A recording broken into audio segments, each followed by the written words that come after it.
Hi friends, అందరూ ఏం చేస్తున్నారు? నేనైతే ఇప్పుడే భోజనం చేశాను.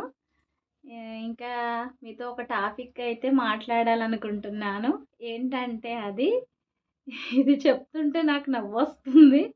అయితే నేను కొత్తగా యూట్యూబ్ ఛానల్ స్టార్ట్ చేసి ఇప్పటికి డిసెంబర్ 12న స్టార్ట్ చేశాను. ఇప్పుడు జనవరి 12కి 1 మంత్ అయింది. 45 డేస్ ఏమో అయింది.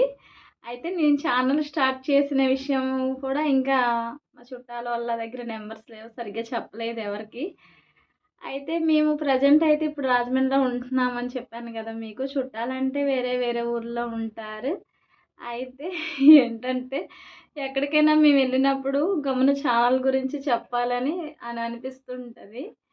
అయితే వాళ్ళకి ఏం చెప్పాలి, మన ఛానల్లు ఏం చేస్తున్నామని చెప్పాలి, అసలు వాళ్ళని ఏం అడగాలి, ఎలా సబ్స్క్రైబ్ చేసుకోమని చెప్పాలి అని చెప్పేసేసి బాగా టెన్షన్గా ఉంటుంది.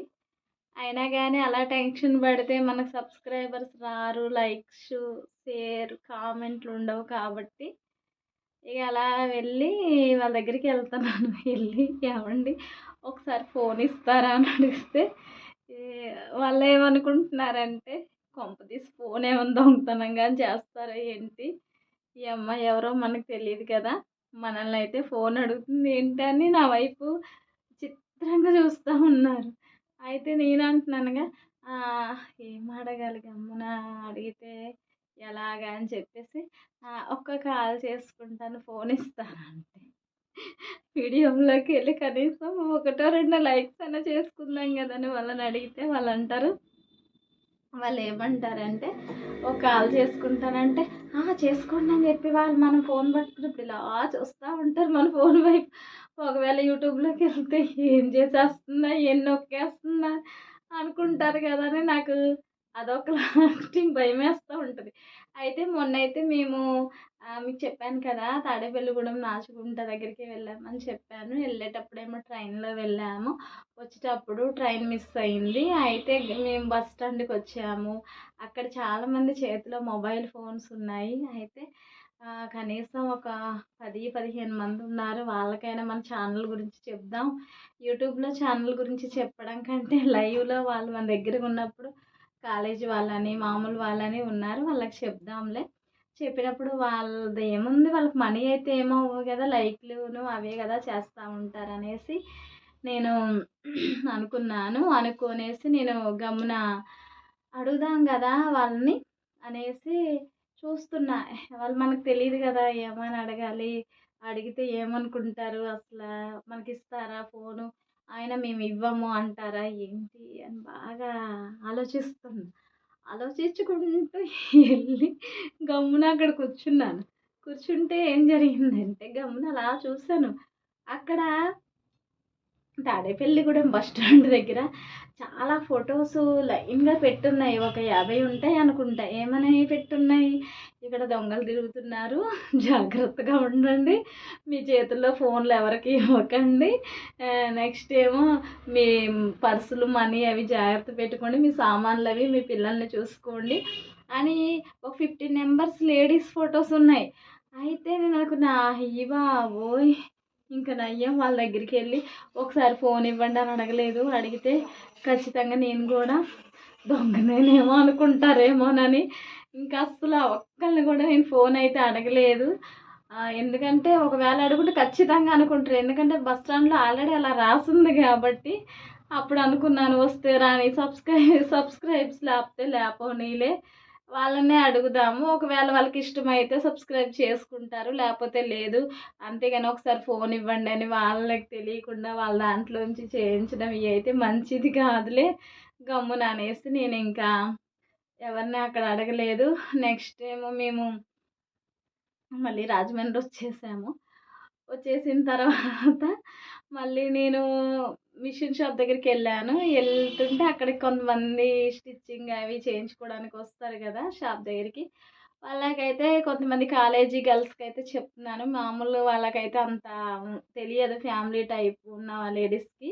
అమ్మాయిలకైతే కొంచెం తెలుస్తుంది కాబట్టి అరే నేను ఇలా కొత్తగా ఛానల్ చేస్తున్నాను, మీకు ఇష్టమైతే లైక్స్ అవి చేయండి అంటే వాళ్ళు కొంతమంది అక్క ఏం పేరు చెప్పండి మేము చేస్తామని చెప్పేసేసి ఒకళ్ళు ఇద్దరు చేస్తున్నారు. మీరు కూడా ఈ ఛానల్ గురించి చెప్పండి అని అయితే వాళ్ళకి నేను చెప్పాను. చెప్తే ఓకే తప్పకుండా చెప్తామన్నారు. ఎందుకంటే ఫ్రెండ్స్ నేను చెప్పేది ఏంటంటే యూట్యూబ్‌లో మనము ఛానల్లు పెడతాము. కానీ అలా చూసి వెళ్ళిపోతారు గానీ గమ్మున మనకి సబ్స్క్రైబర్స్, లైక్స్ అయితే ఎవరు చెయ్యరే. ఎందుకంటే వీళ్ళకి చేస్తే మనకేమొస్తుందని. మనం యూట్యూబ్‌లో లైవ్‌లోని చెయ్యాలి. గమ్మున వేరే వాళ్ళకి కూడా బయట కూడా మన ఛానల్ గురించి మనమే ప్రచారం చేసుకోవాలి. చేసుకున్నప్పుడు ఎలా ఉంటుందంటే గమ్మున వాళ్ళు విని ఓకే అని చేసుకుంటారు. అంతేగాని ఇప్పుడు మనకంటూ ఒక ఛానల్ ఉందని అయితే ఎవరికీ తెలీదు కదా! మనమైతే పాతకాలంలో లాగా ఏవండీ మా ఛానల్ సబ్స్క్రైబ్ చేసుకోండి అని అయితే మైకల్లో చెప్పలేం కదా! కాబట్టి నేనైతే మధ్యాహ్నం మా ఆయన భోజనానికొచ్చారు. ఇంకా సబ్స్క్రైబర్స్ రావట్లేదు ఎలా చేయాలంటే ఆయన అంటున్నాడు నాతోని. సాయంత్రం కాలేజీ దగ్గరికెళ్ళి కాలేజీ అమ్మాయిలు ప్రతి ఒక్కళ్ళ చేతిలో మొబైల్ ఉంటది. నువ్వు వెళ్ళి వాళ్ళని అడుగు. వాళ్ళందరికి చెప్పు.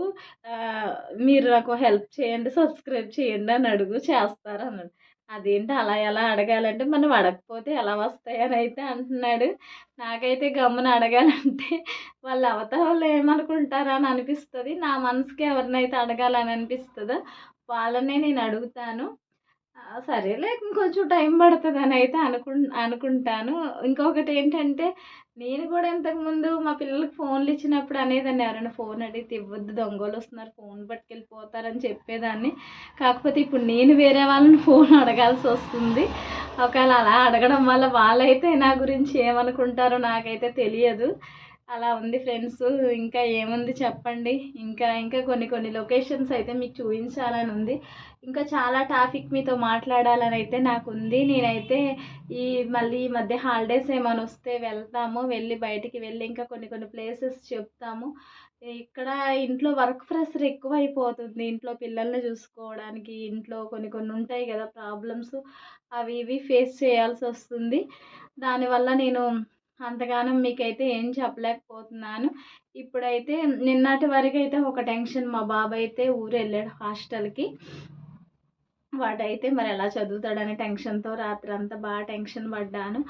అయితే ఈరోజైతే నేను హాస్టల్‌కెళ్ళి వేరే తెలిసిన చుట్టాల వాళ్ళ ఇంట్లో పడుకున్నాడంట. ఈరోజైతే వెళ్తున్నానని చెప్పాడు. కొంచెం అయితే నాకు ప్రశాంతంగా ఉంది. ఎందుకంటే ఎగ్జామ్స్ వస్తే కొంచెం దగ్గరలో ఉంది. మళ్ళీ ఎగ్జామ్ రాయకపోతే 1 ఇయర్ వేస్ట్ అయిపోద్దని నేనైతే చాలా టెన్షన్ పడ్డాను. ఎలాగోలా దేవుడి దయ వల్ల అయితే హాస్టల్‌కి చేరుకున్నాడు. నాకైతే కొంచెం నెమ్మదిగా ఉంది. మనసు కొంచెం కుదుట పడినట్లుంది. ఇంకా ఏముంది చెప్పాలి మీరు నాకు మెసేజెస్ చేయండి. ఇంకా కొన్ని నాకు తెలియనివి ఉంటే మీరు చెప్పండి. ఇంకా మీకేమైనా డౌట్స్ వస్తే నన్ను అడగండి. నాకు తెలిసినవి ఉంటే నేను చెప్తాను. ఈ కొత్త సంవత్సరంలోకి అయితే మనం వచ్చేసాము. ఈ నెల కూడా అయిపోతుంది. సెకండ్ మంత్‌లోకి మళ్ళీ వెళ్ళిపోతున్నాం మనము. ఇంకా నాకైతే ఇప్పుడు పెట్టే